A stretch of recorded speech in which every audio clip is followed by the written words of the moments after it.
जंगल में मौजूद इस शैतानी दुनिया के दरवाजे से अपने बेटे को वापस लाने के लिए इस पति पत्नी ने एक साइकिक को बुलाया, क्योंकि उनका बच्चा दरवाजे के पीछे मौजूद काली दुनिया के बादशाह यानी कि शैतान की कैद में था। उस शैतान का नाम जानने के लिए साइकिक ने कई आत्माओं से संपर्क किया, लेकिन हर आत्मा खौफ के मारे उसका नाम लेने से भी डर रही थी। दरअसल आज से 2 दिन पहले एवलिन अपने पति रेड और अपने बेटे केन के साथ इस गांव में रहने आई थी। यहां आकर रेड एक कंस्ट्रक्शन साइट पर सुपरवाइजर बन गया था और उन्होंने केन का एडमिशन एक स्कूल में भी करवा दिया था। एवलिन के अंदर लकड़ी की कारीगरी करके नई नई चीजें बनाने का काफी हुनर था, जिससे आज उसने एक छोटी सी रैक बनाई और उसे अपने नए घर को सजाने के लिए दीवार पर टांग दिया। तभी रेड ने मैसेज करके कहा कि मैं काम में बिजी हूं, तो तुम केन को स्कूल से ले आना। पर इसके बावजूद एवलिन पहले रेड के पास कंस्ट्रक्शन साइट पर गई, जहां से रेड एवलिन के साथ केन के स्कूल पहुंचा। वहां रायली नाम की केन की प्रिंसिपल ने उन्हें कहा कि उन्हें केन पर थोड़ा ज्यादा ध्यान देने की जरूरत है, क्योंकि वो एक खास बच्चा है और अचानक माहौल बदलने से वो बाकी बच्चों के बीच एडजस्ट नहीं कर पा रहा था। ये सुनकर एवलिन ने रेड को वापस काम पर जाने को कहा और खुद स्कूल में केन से मिलने चली गई।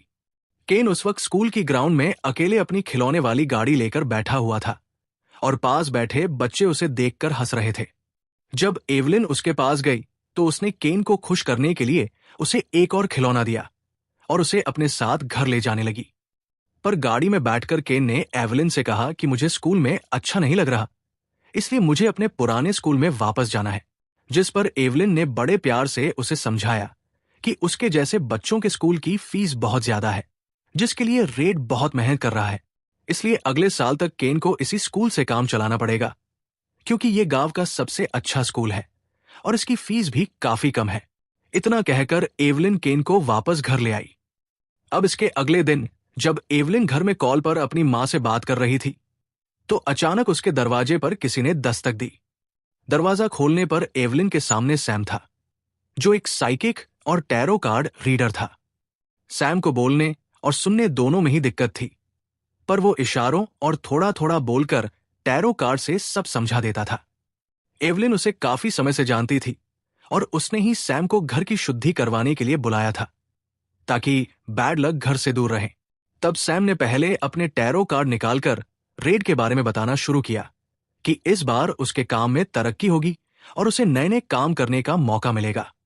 ये बताकर जब उसने एवलिन के लिए कार्ड निकाले तो उनमें से एक अजीब कार्ड निकला, जो किसी दूसरी दुनिया के पोर्टल के बारे में था और सैम के हिसाब से एवलिन को थोड़ा संभल कर रहने की जरूरत थी। एवलिन को पहले लगा कि सैम के कार्ड उसके नए काम की ओर इशारा कर रहे हैं, जिससे उसे अपने काम से हटकर नई फील्ड में जाने का मौका मिलेगा। पर सैम ने बस उसे संभल कर रहने को कहा। उतने में ही घर पर रेड परेशान होकर केन को ले आया। सैम को देखकर उसे ठीक नहीं लग रहा था, क्योंकि रेड को साइकिक चीजें और भूत प्रेत पर भरोसा नहीं था और एवलिन ने सैम को इस हफ्ते में तीसरी बार उसी काम के लिए बुलाया था। इसलिए पहले तो रेड ने एवलिन को साइड में ले जाकर सैम को वहां से भेजने को कहा। एवलिन ने मानकर सैम को अगले हफ्ते आने को कहा और सैम भी मानकर वहां से चला गया। इसके बाद जब एवलिन रेड से बात करने गई तो रेड ने उसे बताया कि आज स्कूल में कुछ बच्चे केन को चिढ़ा रहे थे, जिसके कारण केन ने उनमें से एक को पीट दिया और इसी वजह से केन को 3 दिन के लिए स्कूल से सस्पेंड कर दिया गया है। यह सुनकर एवलिन को केन की चिंता के साथ साथ उसके लिए बुरा भी लग रहा था, मगर उन्हें केन को बाहर के लोगों के साथ अच्छे से बर्ताव करना सिखाना था। इसलिए एवलिन और रेड जाकर उसे 2 हफ्तों के लिए टीवी या गेम्स देखने से मना कर देते हैं और कहते हैं कि अगर वो बाहर लोगों से अपने बर्ताव को नहीं सुधारेगा तो उसकी सजा बढ़ भी सकती है। मगर उनके इस फैसले से केन काफी उदास हो गया। ये देखकर एवलिन ने अगले दिन उसके साथ जंगल की ओर पिकनिक पर जाने का वादा किया और फिर रेड के कमरे में जाकर सो गई। पिकनिक के नाम पर केन इतना खुश था कि सुबह उसने खुद जाकर एवलिन और रेड को उठाया और वे सब लोग तैयार होकर जंगल की ओर पिकनिक के लिए निकल गए। वहां जाकर केन पास में खेलने लगा, जबकि रेड और एवलिन साइड में बैठकर बातें कर रहे थे। रेड ने एवलिन से कहा कि शायद उन्हें केन को ठीक करने के लिए दवाइयों का सहारा लेना चाहिए, जिस पर एवलिन ने साफ मना कर दिया, क्योंकि वो अपने बच्चे का जीवन दवाइयों और टेंशन से भरा हुआ नहीं देखना चाहती थी, और शुरू से ही उसका सपना था कि केन भी बाकी बच्चों की तरह खुद से सीखता हुआ बड़ा हो। इसलिए अब रेड ने भी इस बारे में कोई बात नहीं की और वे वापस कार के पास जाने लगे। मगर रास्ते में चलते हुए जब एवलिन और रेड बातें कर रहे थे, तो केन पीछे से जंगल के थोड़ा और अंदर चला गया, जिसका अंदाजा लगते ही एवलिन और रेड उसे ढूंढने लगे। थोड़ी ही देर में उन्हें केन मिल भी गया, जो जंगल में मौजूद जंजीरों से बंधे एक दरवाजे को देख रहा था। पर वह दरवाजा वहां किसने रखा था और उसे चैन से क्यों बांधा गया था, इसके बारे में उन्हें कोई अंदाजा नहीं था। एवलिन को वो दरवाजा काफी सुंदर लगा और वह उसे अपने हुनर से ठीक करके घर की अलमारी पर लगाना चाहती थी, जिसके लिए पहले तो रेड ने मना किया, मगर एवलिन के बार बार कहने पर वो मान गया और दरवाजे को अपने ट्रक में लोड करके घर ले आया। अब इसके अगले दिन एवलिन ने अपनी कारीगरी से उस दरवाजे को एकदम नया बना लिया और काम से वापस आकर रेड ने उसे अलमारी पर लगा दिया। फिर घर के काम खत्म करके एवलिन ने एक बार फिर दरवाजे को देखा और सोने चली गई। पर इसमें अजीब बात यह थी कि उसके जाते ही वो दरवाजा अपने आप खुल गया था। अगली सुबह जब खाना बनाते समय रेड एवलिन के पास आया, तो एवलिन रेड से केन की नींद में चलने वाली बीमारी के बारे में बात करने लगी, जिस पर रेड ने एवलिन से परेशान न होने को कहकर केन को आज स्कूल छोड़ने की याद दिलाया और अपने काम पर चला गया। जिसके बाद एवलिन ने केन को तैयार करके खुद के लिए अलमारी से कोट निकाला और उसे पहनकर मार्केट चली गई। वहां से वापस आते समय जैसे ही एवलिन ने कोट से गाड़ी की चाबी निकाली, वैसे ही उसे जमीन पर फेंक दिया, क्योंकि चाबी के साथ काफी सारे कीड़े भी थे। फिर रात को जब उसने इस बारे में रेड को बताया, तो रेड को ये सब केन की शरारत लगी। पर एवलिन ने पहले ही केन से पूछ लिया था और उसने कोट में कीड़े नहीं डाले थे। अब सबसे अजीब बात यह थी कि अलमारी काफी ऊपर थी और इतने कीड़े वहां चढ़ ही नहीं सकते थे। पर अभी उन्होंने इसके बारे में ज्यादा नहीं सोचा और एवलिन केन से बात करने उसके कमरे की ओर जाने लगी। तब अलमारी के पास उसे एक भूतिया परछाई दिखाई दी। लाइट जलाते ही वहां केन खड़ा था, जिसे सोते समय डरावने सपने आ रहे थे और ऐसा लग रहा था जैसे कोई शैतान उसे मारना चाहता हो। एवलिन और रेड ने केन को समझाया कि शैतान जैसी कोई चीज नहीं होती और इतना कहकर दोनों सोने चले गए। पर जब एवलिन केन के कमरे का दरवाजा बंद कर रही थी, तो पास वाली अलमारी के दरवाजे से एक हाथ उसकी ओर बढ़ रहा था। एवलिन का ध्यान नहीं गया और वो सोने चली गई। अगले दिन अचानक सैम घबराते हुए एवलिन के घर आया और दरवाजा खुलते ही बोला कि उनका ये घर अब सुरक्षित नहीं है, क्योंकि कोई वहां बुरी आत्माओं को ले आया है, इसलिए जल्दी से घर की शुद्धि करनी होगी। हालांकि एवलिन को साइकिक चीजों और टैरो कार्ड पर भरोसा था, लेकिन वो भूत प्रेत जैसी चीजों को नहीं मानती थी। पर उसके बावजूद उसने सैम को काम करने दिया। सैम ने पहले घर के कोनों में नमक डालकर घेरा बंद किया और बाद में कुछ प्रेयर्स करते हुए एवलिन से पवित्र जल छिड़कवाने लगा। जैसे ही सैम की नजर उस अलमारी के दरवाजे पर पड़ी, वो समझ गया कि वह दरवाजा घर के लिए ठीक नहीं है। इसलिए सैम ने एवलिन से जल्दी से उस दरवाजे को निकालकर जला देने को कहा और वहां से चला गया। रात में एवलिन ने रेड से उस दरवाजे को निकलवाने की कोशिश की, मगर बहुत कोशिश के बाद भी स्क्रू बाहर नहीं आ रहे थे। इससे एवलिन और रेड को थोड़ा अजीब तो लगा, पर रेड ने कहा कि उसे सैम की बात पर भरोसा नहीं है। ये बस संजोग है कि सैम के बोलने के बाद दरवाजा नहीं निकल पा रहा, इसलिए अभी चलकर सो जाना चाहिए। एवलिन रेड की बात मान गई, पर अब वो इस गांव और दरवाजे के बारे में और जानना चाहती थी। अगले दिन वो गांव की लाइब्रेरी में गई और लाइब्रेरियन से कोई ऐसी बुक मांगी जिसमें गांव के सच्चे भूतिया किस्से लिखे हों। लाइब्रेरियन ने बताया कि पहले गांव से अचानक बच्चे गायब होने लग गए थे, जिनके बारे में आज तक किसी को कुछ पता नहीं चला। आखिरी बार 20 साल पहले मैगी नाम की एक बच्ची गायब हुई थी और उसके बाद ऐसा होना बंद हो गया था।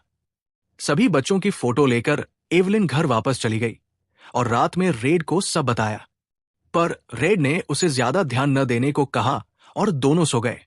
अगले दिन सुबह रेड जैसे ही बाहर गया, उसने एवलिन को बुलाया, क्योंकि दरवाजे पर एवलिन ने जो पेंट किया था वो कागज के टुकड़ों की तरह निकलकर जमीन पर पड़ा था और दरवाजा बिल्कुल वैसा ही हो गया था जैसा जंगल से लाए थे। रेड ने सोच लिया कि अगले हफ्ते ये दरवाजा बदल देगा। इसके बाद रेड काम पर चला गया और एवलिन घर के काम करने लगी।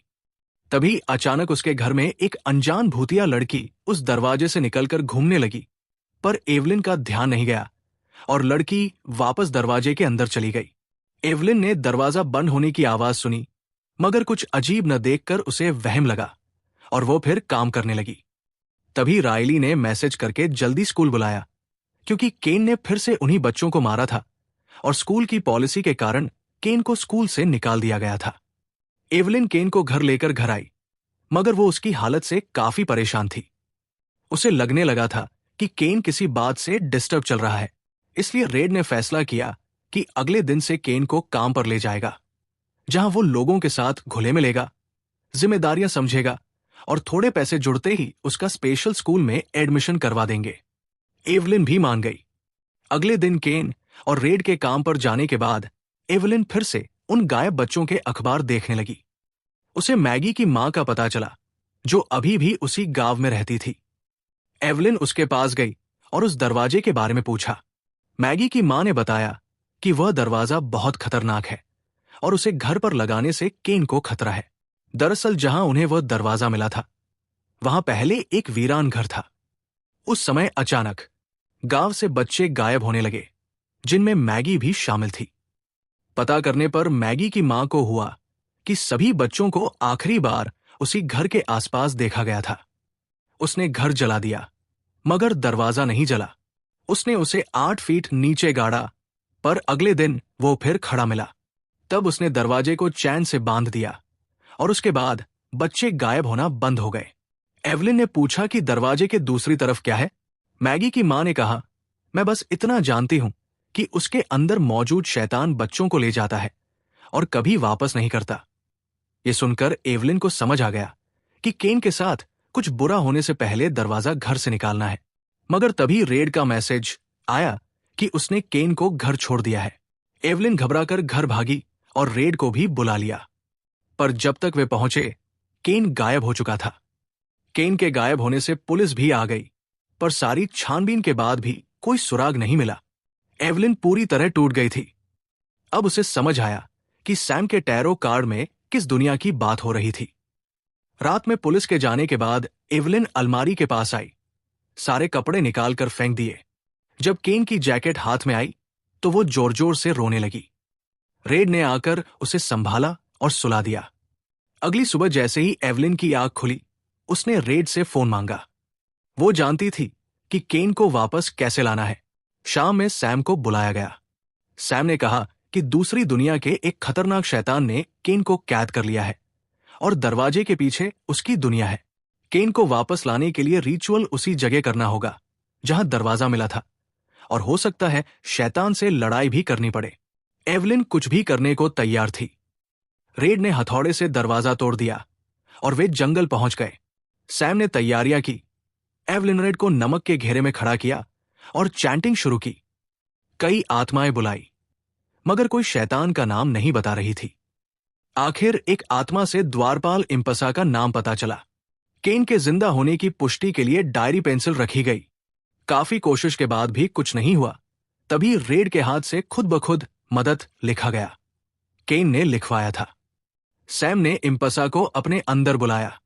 इम्पसा ने मालिक से मिलवाने के बदले दरवाजे की चाबी मांगी। चाबी रखते ही लालटेन बुझ गई। अंधेरा छा गया।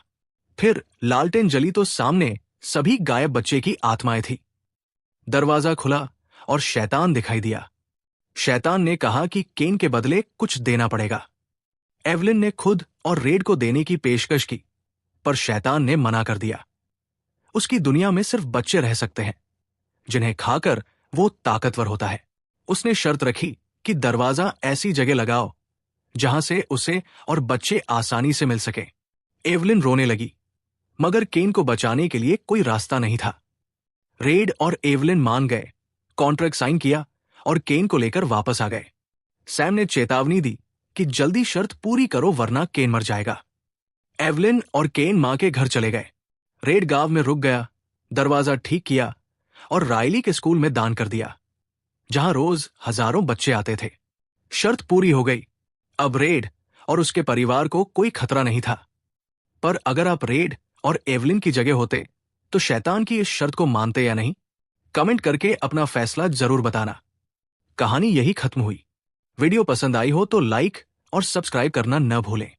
फिर मिलते हैं एक नई डरावनी कहानी के साथ। Tata, bye bye.